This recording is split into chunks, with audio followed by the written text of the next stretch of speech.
This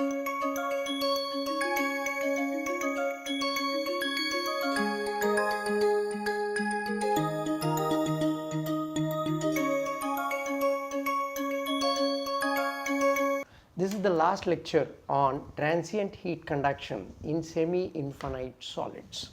So we had just started off in semi-infinite solids, and I had explained you what is semi-infinite medium in the last class. So here what is happening is both the initial condition and the x tending to infinity both are going to be sitting at the same temperature Ti. That is the speciality. So here what did we do is we took the PDE, transformed that to ODE in terms of eta. Eta was the transformation variable, x by square root of 4 alpha t. Now we did all that algebra, we transformed not only this equation but also the boundary conditions, and this is what we ended up with. And we did solve this, and we got the solution in terms of the error function, that is T minus Ts equal to error function of eta. So we were about to calculate the surface heat flux. So the surface heat flux is, we are going to get the surface heat flux on the basis of, we will calculate the surface heat flux using the temperature distribution and the Fourier's law of conduction. So if we use that, if we use the Fourier's law of conduction, so what am I going to get is that Q dot is equal to, I am going to get, what is that I am going to do is, let me first explain the surface heat flux. What I am going to get is equal to minus k dt by dx at x equal to 0. That is what I need to substitute for. So if I do that, Q double dash equal to minus k dt by dx dou t by dou x at dou t by dou x at x equal to 0, that is equal to minus k, using this equation, Ti minus Ts into d of error function of eta divided by d eta into dou eta by dou x at eta equal to 0. Okay. So now if I do that, minus k into Ti minus Ts, my error function. So if I differentiate this I get 2 by square root of pi e to the power of minus eta squared. That is based on the error function definition. Okay, that is based on the error function definition. So if you differentiate this is what you are going to get. So then into eta equal to, I know that eta equal to x by square root of 4 alpha t. So if you differentiate this with respect to x, you get 1 by square root of 4 alpha t at eta equal to 0. So if you do that, this term becomes 1. So you end up getting Ts minus Ti, Q double dash is equal to k into Ts minus Ti. Please notice that negative sign I have taken inside, divided by square root of pi alpha t. 2 gets 2 and square root of 4 get cancelled. So this is the heat flux what you are going to get. So this is how you are going to get the heat transfer coefficient, heat flux for constant temperature, constant surface temperature. So like that you can derive for various cases. We have done this for constant surface temperature. We got the temperature distribution in terms of the error function and Q double dash. For constant heat flux, you get an equation something like this, and you know the heat flux, so you don't compute it again. And here surface convection, so if you have surface convection at x equal to 0, then you have you get an equation something like this. Here I am using complementary error function, so that is why I have defined what is complementary error function is nothing but 1 minus of error function of z. So you can derive it these two yourself as an exercise, but I have derived it 1. So now let us solve a problem. So let us solve a problem. What for we solved this actually. So here we solved in areas where the air temperature remains below 0 degree Celsius for prolonged periods of time.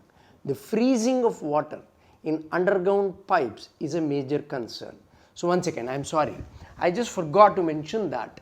So I had told you that this eta equal to square root of x by square root of 4 alpha t. I had promised you that I am going to derive this little later. So let us do that. How did I get? How with this transformation variable or the magical variable which enabled us to transform this PDE to ODE, how on earth I came up with this x by square root of 4 alpha t. So let us do that now before we solve the problem. That is, so what is happening here is actually I am going to do what is called as scale analysis. So what is happening here is if you take a very hot metal and just put it into water, let us say. So what will happen if you just take a hot metal, if you take a very hot metal and just put it into the atmosphere. So what will happen is that very small portion near the thickness, near the core, near the outer wall only is undergoing the heat transfer. In the central core region, it does not even know that outside area or the outside surface area is undergoing the heat transfer. So I would call that as thermal penetrated skin layer. Okay. So you have the temperature distribution T, and this is your distance which I am coming from outside to inside, from outer to in I am coming.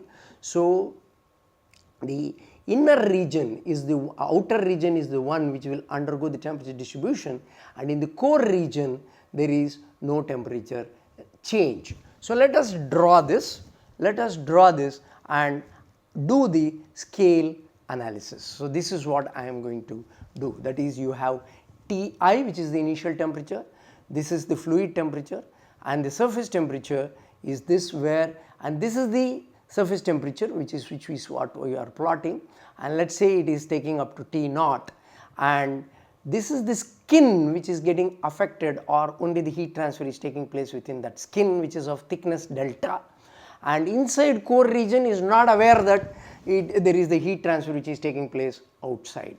Okay. So let us draw this and do the scale analysis. So if I have to draw that, you have the temperature, this is temperature distribution, and this is this is how it goes. Okay. And the region where the temperature change is taking place or the heat transfer is taking place is what is called as the skin layer. Only this much skin is knowing that there is a heat transfer taking place, that is of thickness delta. Inside, that is core region. That is, if you have a body, only this thin skin of delta is getting to know that the heat transfer is taking place. This temperature is Ti. Okay. Now this is the initial solid temperature. Now this is the surface temperature. Okay, and it is starting to decrease to T naught, but actually my fluid is at T infinity. T naught is different from T infinity because of heat transfer coefficient, there is a resistance. Now if I do the scale analysis, that is, if I take up the equation del squared T by del x squared equal to 1 by alpha dou T by dou T. Okay. So I can write dou square t by dou x squared order of dou t by dou x at x of this order of delta. Order means it's not the same. I mean, it's not equal to. It's of the order of mm, or it's of the order of centimeter, or it is of the order of meters. That's all. It doesn't mean that, for example, I am a human being, my order is of the order of few meters. It cannot be mm. A Lilliput means he can be of the order of centimeters. An ant is of the order of mm. So they are not equal, but ant is roughly of the same size of a bee. So another ant of the same characteristic. So point is they are not equal, but they are of the same order. So here I am doing scale analysis, that is order of magnitude analysis is what I am doing. Order of magnitude analysis. In fact, we will be applying this more in convective heat transfer when we do the boundary layers. Del T by del x at x is, this is delta, minus of dou T by dou x at x is of the order of 0, that is here, this is x. Okay. Now divided by x, x is delta minus 0. Okay, that is the variation, that is where I am finding. So now delta at x0, at x equal to delta, here there is no temperature gradient, it is almost the same. So dou T by dou x at x of the order of delta is 0, dou T by dou x at x of the order of 0, that is here, that is between Ti minus T naught divided by delta minus 0. So if I substitute this, dou square T by dou x squared equal to 0 minus Ti minus T naught divided by delta squared. So I get, this is of the order of minus of Ti minus T naught divided by delta squared. Now what about dou T by dou T? Dou T by dou T is also undergoing a change of Ti minus T naught. So dou T by dou T is also of the order of T naught within the time T, T naught minus Ti by T, that is the order of dou T by dou T, T naught minus Ti by T.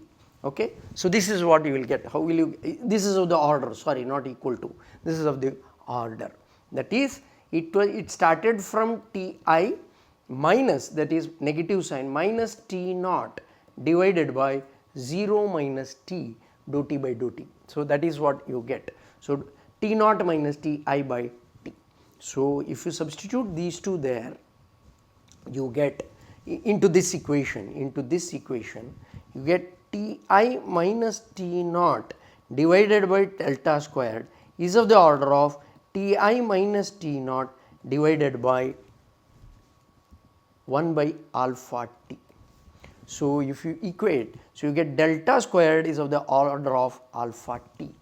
So delta by alpha T, okay, that is delta squared is of the order of alpha T, delta is of the order of square root of alpha T. So eta equal to x by delta. If I have to non-dimensionalize x with the delta, eta is of the order of x by delta, that is x by square root of alpha T. So I have taken x equal to eta equal to x by square root of 4 alpha T. This 4 is just to simplify the further maths. So now you understood that the thickness to which my feeling of heat variation is felt only for a thickness of the order of square root of alpha T. Okay. So that is how I arrived at the transformation variable of eta equal to x by 4 alpha T. So please don't have to get confused. This is just a scale analysis. What I have done is, it is of the order of, it is not equal to. So I have used for the order of symbol tilde. So that is delta t by del t by del x at x equal to 0 is having temperature variation of Ti minus T naught divided by delta over a delta range. But delta T by delta x at x of the order of delta, that is inside the core region, there is no dou T by dou x. But dou T by dou T, all this variation has occurred over a time T. How much is the temperature variation? T naught minus Ti. So that's what we equated, that is T naught minus Ti by delta squared is of the order of T naught minus Ti upon alpha T. So you get delta is of the order of alpha T. This is a very far reaching implication, because you could, because of this only you could transform eta as x by delta, and that's how you could transform your partial differential equation into the ordinary differential equation, which you could solve easily. That's the trick which we have used here.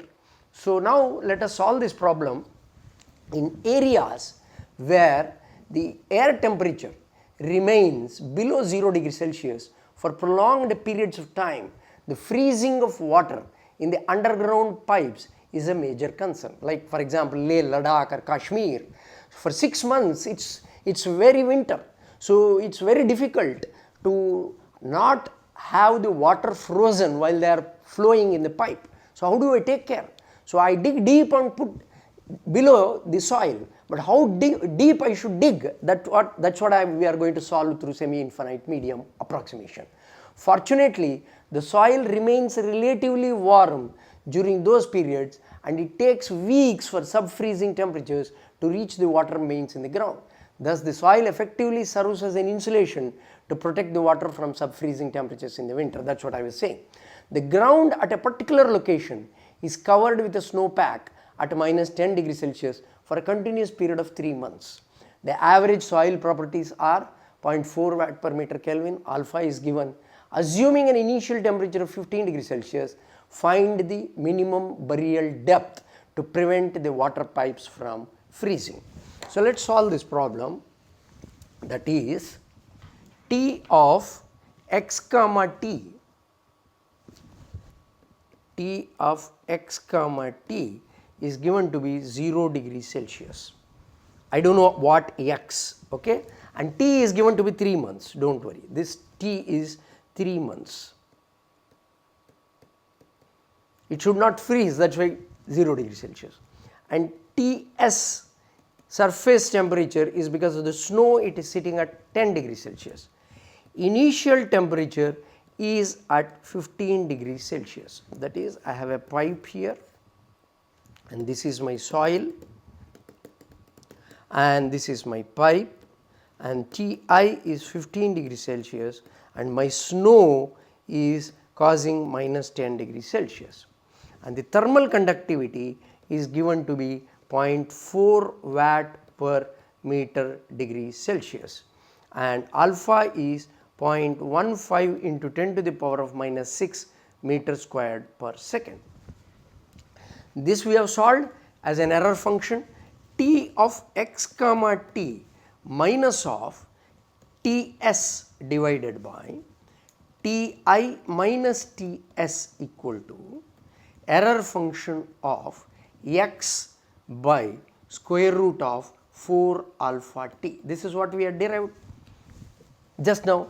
So now T at x equal to T at any x, that is at the x where this is the x where I want to bury, but still it should not reach the freezing temperature. That is the temperature, that is freezing temperature is, it will become ice at 0 degrees Celsius, minus of, but my surface is sitting at minus 10 degrees Celsius, divided by initial temperature is 15 degrees Celsius and surface temperature is minus 10 degrees Celsius.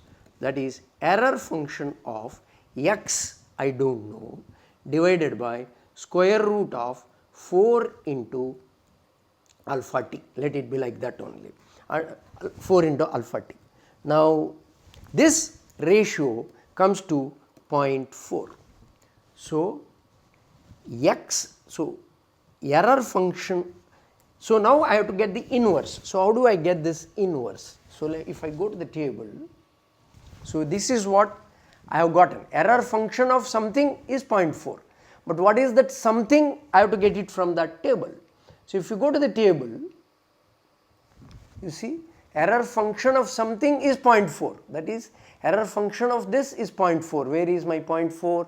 0.4 is somewhere here, either 0.40901 or 0.42839. In between these two I have, that is, error function of W is 0.4. So W is somewhere between 0.38 and 0.4. If you interpolate that, it is going to be 0.3708 is what you are going to get as the value. So if you put 0.3708 equal to x by square root of 4 alpha t, that is, x is what I need to calculate, 4 into alpha is found to be 0.15 into 10 to the power of minus 6 into time is 3 months. So that is 3 into 30 days into 24 hours into 60 minutes into 60 seconds, that will fetch you of x of 0.8 meters. So if you dig of 1 meter, definitely for 3 months my pipe is not going to get, my water in the pipe will not freeze. So that's how semi-infinite medium helped us in identifying the solving the problem. One another thing is that don't have to think that only for soil or for insulators this is a good semi-infinite medium can be applied. So it's not so. You can apply the semi-infinite medium even for the copper or aluminum, highly conducting surfaces. But only thing is that the semi-infinite medium approximation will be valid for very short times in case of high thermal conductivity, because the core will come to know, that is here the core, because of high thermal conductivity, the heat transfer will reach the center in short time. So it may be few milliseconds or microseconds for copper or aluminum. But for insulator, for example soil, it took 3 months for the ice for the water to freeze. So the point is, you can use this semi-infinite medium approximation even for highly conducting materials, but it will be valid only for short time. How short? It depends on the thermal conductivity and the thermal diffusivity of the material which you are choosing. So with this, we can take up what is called as transient conduction in multi-dimensional systems. So let's write the heading as transient conduction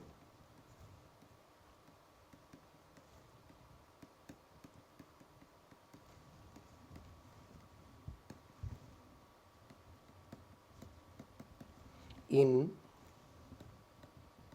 multi-dimensional systems.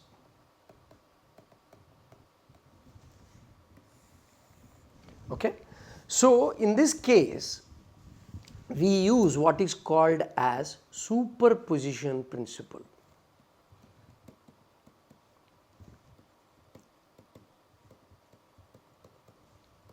We use what is called as superposition principle. That means I can combine. So far I have solutions. If you recall, I have solutions for large plane wall, I have gotten solution for large plane wall or for long cylinder, and I have gotten for a sphere, or I have gotten for semi-infinite medium. How can I use the combination of all of this for getting the solution? For example, if you have a short cylinder, if you take a short cylinder,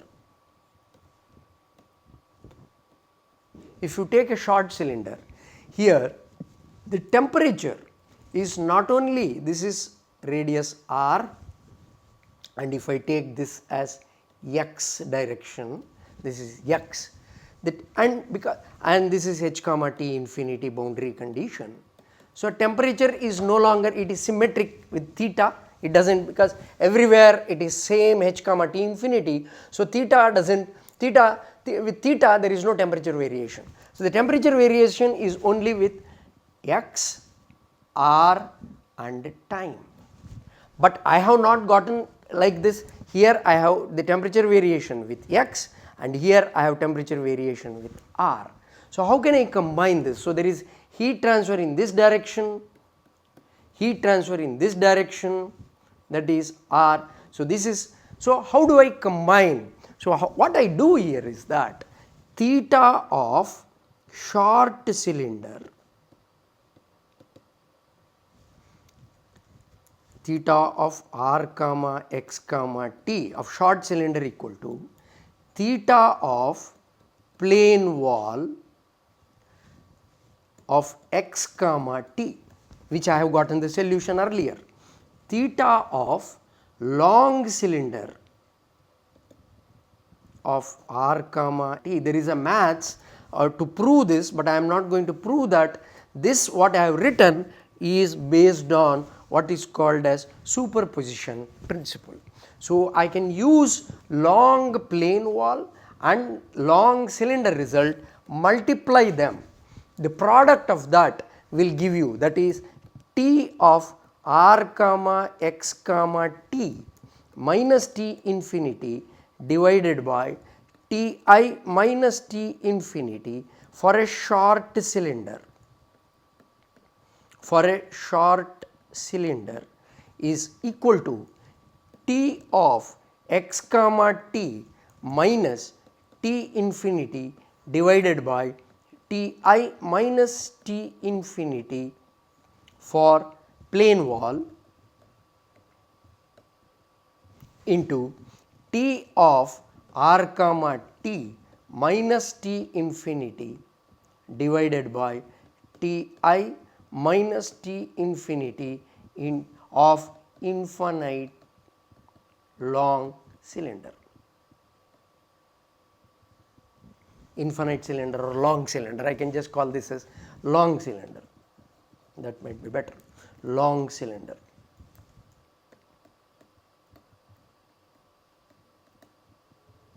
Okay. So likewise you can, you can construct very many superposition principles like this. So like this, for example, for a plane wall, if you can have a temperature distribution in the x and also y. So x comma y comma t, you can take plane wall in the x direction, plane wall in the y direction, you can take the multiplication of that, you get. So there is a problem like that, you can combine with semi-infinite also. So you can have a look at this. This is for infinite x comma y comma t, so the same thing. So you can combine various combinations which I have put here. Now there is a problem, and on the other thing is that like temperature, you cannot just multiply for the heat transfer. You can derive this Q by Q maximum. This was derived by Langston.